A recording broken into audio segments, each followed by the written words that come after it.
Já respondo o título do vídeo, eu tô vendo aqui em cima. Não, o Omni-Man não é o vilão de Invencível. Não vai ter revanche do Mark Nolan e ele não vai voltar como um grande imperador maligno, né? Tipo o Darth Vader, não é isso?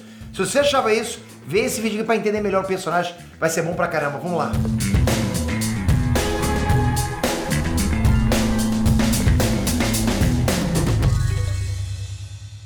Inextrantes, Peter aqui!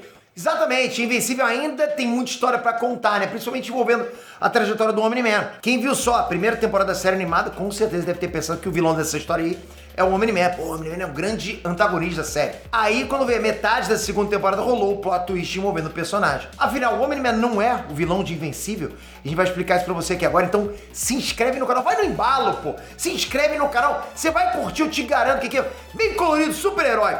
Então, antes de começar, é bom avisar, inclusive, que esse vídeo tem informações do quadrinho de Invencível. O que você acha?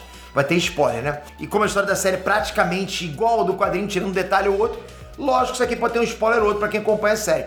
Siga por sua conta e risco. Eu seguiria, só dizendo, ok? Enfim, bora começar entendendo as motivações do Omni-Man. Ele é um Viltrumita, ok? É uma espécie de outro planeta, é uma raça de seres super poderosos que se dedicam a conquistar outros planetas e tomar os recursos desses planetas. A doutrina dos Viltrumitas é a vitória do mais forte. É esse o lema deles, é a doutrina. Se você for derrotado, significa que você é fraco e merece morrer. Simples assim, sem misericórdia nenhuma, acabou.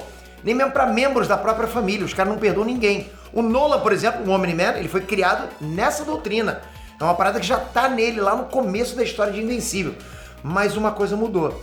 No começo, os Viltrumitas literalmente invadiam os planetas e se a população tentasse resistir a essa conquista, eles matavam todo mundo sem dó nem piedade. Mas aí, conforme o Império de Viltrum foi aumentando, eles começaram a ter dificuldade de fazer invasões de larga escala. Então, como estava complicado invadir do jeito clássico deles, a gente sair invadindo, invadir sem parar, eles faziam o seguinte, mandavam uns ou outros ali para determinados planetas, para já ir enfraquecendo o planeta inteiro, para aí sim eles chegarem depois tacando terror. Foi o que o Nolan fez quando foi para a Terra. Mas quando ele fez isso, o Nolan, aos poucos, ele foi se envolvendo com os costumes terrestres.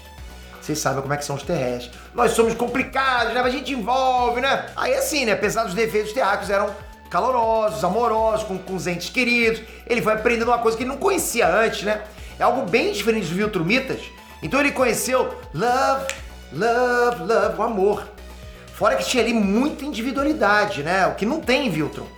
A princípio, o Nolan sentia nojo de tudo aquilo. Quando ele começou, ele estava sentindo nojo.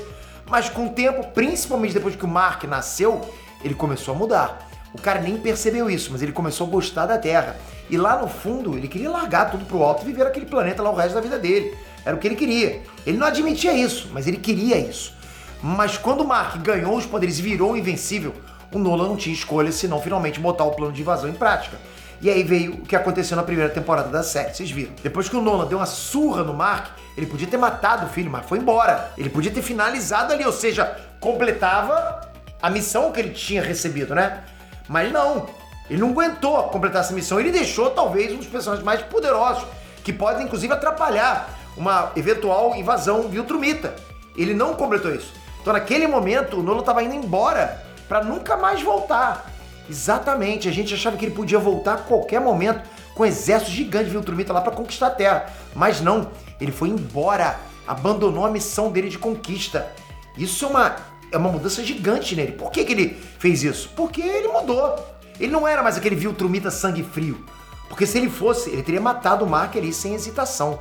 Se fosse o Nolan, de quando chegou na Terra, sentindo nojo de tudo aquilo, ele teria matado o filho dele ali sem hesitação, sem hesitar. Mas ali ele já estava consumido, ele já tinha um pouco de terráqueo nele. Porque se o Mark fosse derrotado pelo Nolan, né, ou se recusasse a se unir ao Império de Viltrum, ele seria considerado fraco e merecia morrer aos olhos do Império. Mas o Nolan não teve coragem de matar o próprio filho. Naquele momento, ele tinha duas opções. Matar o Mark e dominar a Terra, ou ir embora, deixando a Terra e o Mark para trás. Ele escolheu a segunda opção.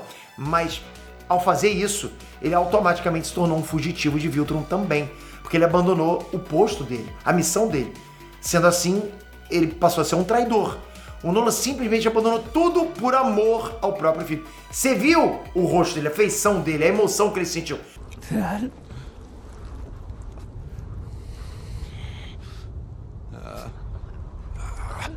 Como que isso vocês viram aí não é emoção pura? Não é sentir dor pelo que causou o próprio filho? Ah, galera, é isso sim. Quando ele volta na segunda temporada, a série dá uma amenizada no que aconteceu com o Nolan depois que ele saiu da Terra. Na série, o Nolan tava todo deprê, né? Na maior vibe de vilão arrependido, aquela jornada de redenção e por aí vai, esse tipo de coisa. Inclusive, ele nem tinha intenção de dominar o próprio planeta que ele tava, o planeta Traxa. Simplesmente acabou acontecendo. Nos quadrinhos as coisas são um pouquinho diferentes, né? Ele domina a Traxa de propósito, porque ele tinha esperança de que, dominando esse planeta no lugar da Terra, ele poderia poupar a Terra e, quem sabe, diminuir a punição dele quando ele fosse eventualmente capturado por Viltron. Então ele tinha aquela coisa na cabeça dele, pô, vou entregar esse planeta aqui dos insetos e, pô, não preciso entregar a Terra. De qualquer forma, o ponto de vista dele já tinha mudado nessa altura do campeonato. Quando ele virou o imperador de Traxa, ele passou a se importar com os traxanos também. E dessa forma ele abandonou totalmente os costumes viltrumitas. Ou seja, o sentimento que ele adquiriu na Terra, essa parte terráquea nele, acabou aumentando mesmo ele fora da Terra. Tem jeito, a gente contagia também pro amor, tá vendo que bacana isso? Nesse ponto o Nolan já não era mais um vilão. Ele só queria proteger o povo dele e a família dele. Tanto é que o motivo dele chamar o Mark pra lá não foi pra pedir desculpas ou coisa do tipo. Ele sabe que não tinha desculpas pra aquilo, ele disse isso. Mas o que ele queria ali era pedir ajuda pra proteger um novo filho dele, que se fosse descoberto pelos Viltrumitas, com certeza seria morto por ser fruto de uma relação do Nolan com uma Traxana, que é considerada uma raça inferior pelos Viltrumitas.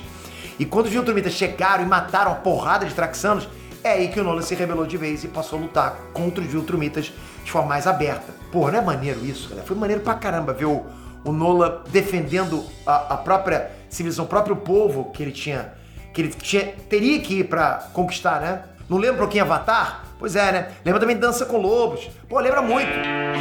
A partir daqui agora a gente tem acontecimentos dos quadrinhos, então um aviso de spoiler. Nos quadrinhos, o Nolan acaba sendo libertado da prisão dos Viltrumitas por ninguém menos que o Allen. Exato. Pra quem assistiu a série até o momento, o Allen tá vivo. Vai ficar bem mais forte e importante na história. Segura esse maluco. Ele vai ficar sabendo o que aconteceu com o Nolan através do Mark e se infiltra na prisão dos Viltrumitas para simplesmente recrutar o Nolan para a colisão dos planetas. Pois é, galera, o Nolan vai se juntar aos piores inimigos do Império Viltron e a partir daí vai enfrentar os Viltrumitas ao lado do Invencível, do Allen e de vários outros heróis. Olha, isso vai ficar possante demais. Ele até mesmo vai se reconciliar com a Debbie mais pra frente, apesar de ele ter chamado ela de bichinho de estimação na primeira temporada. Vai ter que tomar uns bifa, né? Vamos ver se isso vai acontecer na série também, né? Do tipo, pô, vamos ver. Será que ela vai virar Tite? Né? Ela, Tite, ele, o Goku? Enfim, mas se o Homem-Man não é o vilão de Invencível, quem é? Bom, depois de tudo que eu falei, tá claro que é o próprio Império de Viltron inteiro. Esses caras são a maior encrenca dessa saga. E quem acompanha a série ainda não viu nenhum texto que esses caras conseguem, ainda vão fazer. Inclusive, se for pra gente escolher alguém pra ser o principal antagonista de Invencível, esse posto é pro Trag. É o Imperador de Viltron, e o Viltron tá mais forte até o momento. Esse cara é sangue nos olhos total. Olha, quando esse cara finalmente der as caras na série, se prepara, que cabeças vão rolar e sangue também vai jorrar.